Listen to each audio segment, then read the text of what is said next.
जिमाना अर्थात मां को बुलाकर उनको जिमाने के पीछे ये 9 दिन में कुछ कार्यक्रम है क्या? तो बताया हाँ है। क्या है? तो उन्होंने बताया कि इन 9 दिनों में कन्या पूजन प्रतिदिन होना चाहिए। इन 9 दिनों में कन्या पूजन प्रतिदिन होना चाहिए। तो क्या प्रतिदिन बहुत सारी कन्याओं को बुलाकर पूजन करना? नहीं करना। प्रतिप्रदा जो पहला दिन है, इस दिन आप जितनी आपका सामर्थ्य वो एक अलग बात है, लेकिन कम से कम पहले दिन आपको एक कन्या का पूजन जरूर करना है। दूसरे दिन आपको 2 कन्या का पूजन करना है। तीसरे दिन आपको 3 कन्याओं का पूजन करना है। चौथे दिन आपको 4 कन्याओं का पूजन करना है। 5वें दिन आपको 5 कन्याओं का पूजन करना है। 6वें दिन आपको 6 कन्याओं का पूजन करना है। 7वें दिन आपको 7 कन्याओं का पूजन करना है।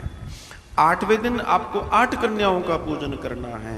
और 9वें दिन आपको 9 कन्याओं का पूजन करना है। कुल मिलाकर आपको 45 कन्याओं का पूजन करना। लेकिन ये जरूरी नहीं है कि हर कोई 45 कन्याओं को जिमा पाए।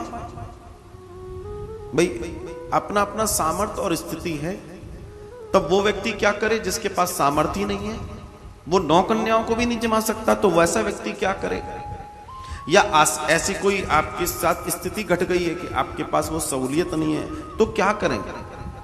तो लिखा है अगर आप ये नहीं कर सकते तो जिस दिन आपके यहां जो भी पूजन हो, सप्तमी का, अष्टमी का, नवमी का, तो आप कम से कम 3 कन्याओं को महालक्ष्मी, महासरस्वती और महाकाली जानकर पूजन करें।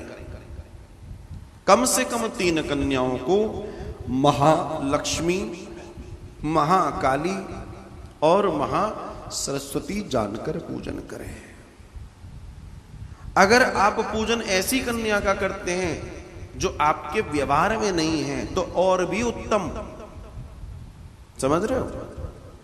कई बार ये होता है, अरे पड़ोसी को बुला लो, वो भी ऑब्लाइज हो जाएगा, पड़ोसी की बिटिया ले लो, संबंध अच्छे हो जाएंगे। ये सब फालतू की बात। ऐसी कन्या जो बिल्कुल अलग हो आप लाओ, अगर संभव हो तो। कई बार क्या होता है कि अपनी कन्याओं के लिए गिफ्ट अलग होते हैं और जो बाहर से आई हैं उनके लिए अलग होते हैं। मैंने देखा है, बड़ा आश्चर्य होता है आदमी के अंदर, इसमें भी भेदभाव। क्या वो परमात्मा नहीं देख रहा? तुम कर लो, कितना करोगे? जिस दिन वो करने पे आएगा फिर रोते फिरोगे, हाय ये क्या हो गया। समभावी, समदृष्टि बनो अगर जीवन में महान बनना है तो। सबके लिए एक जैसा ध्यान रखना। अब पूजन कैसे करें? इस पूजन के पहले क्या होगा? तो सबसे पहले जब मां आपके यहां आए तो उनके चरणों को धोएं। जब मां आपके यहां आए कन्या स्वरूप में, तो पहला काम आपका है कि मां के चरणों को आपको धोना है, चरण प्रक्षालन करने हैं। ध्यान रखना, अच्छे से, सुंदरता से, फिर एक सुंदर वस्त्र से उसको साफ करना है। मां के पैरों में जो आपके यहां आ रही हैं, उनके पैरों में कुमकुम, हल्दी आदि इत्यादि या महावर अगर है तो महावर लगाएं, कुमकुम लगाएं और हल्दी लगाएं। बड़े विशेषता से उनके अंगूठों का अर्थात पंजों के अंगूठों का पूजन करें और सुंदरता से उनके पैरों को सजाएं। क्योंकि ध्यान रखना, हम और आप मृत्यु लोक के जीवों के लिए भगवान के चरण ही सब कुछ हैं, उसके ऊपर की हमारी हैसियत नहीं है। हमें वहीं से मिल जाएगा जो मिलना है। तो मां के चरणों का विधिवत पूजन करें, सुंदरता से उनके पैरों को सजाएं, कुमकुम, हल्दी, महावर आदि से। ध्यान रखें, उनको नैवेद्य अर्पित करें, उनके माथे पर आप कुमकुम लगाएं, उनको नैवेद्य मतलब प्रसादी, मिठाई, फल आदि इत्यादि, उनका सुंदर पूजन करें।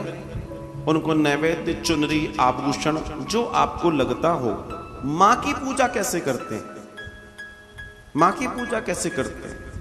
जब आप कहते हो कि मां आ रही है कन्या भोज के लिए, तो मां की पूजा फिर वैसे क्यों नहीं करते? पूरे भाव से पूजा कीजिए। साक्षात लक्ष्मी बैठी है, साक्षात में सरस्वती बैठी है, साक्षात काली बैठी है, दुर्गा बैठी है।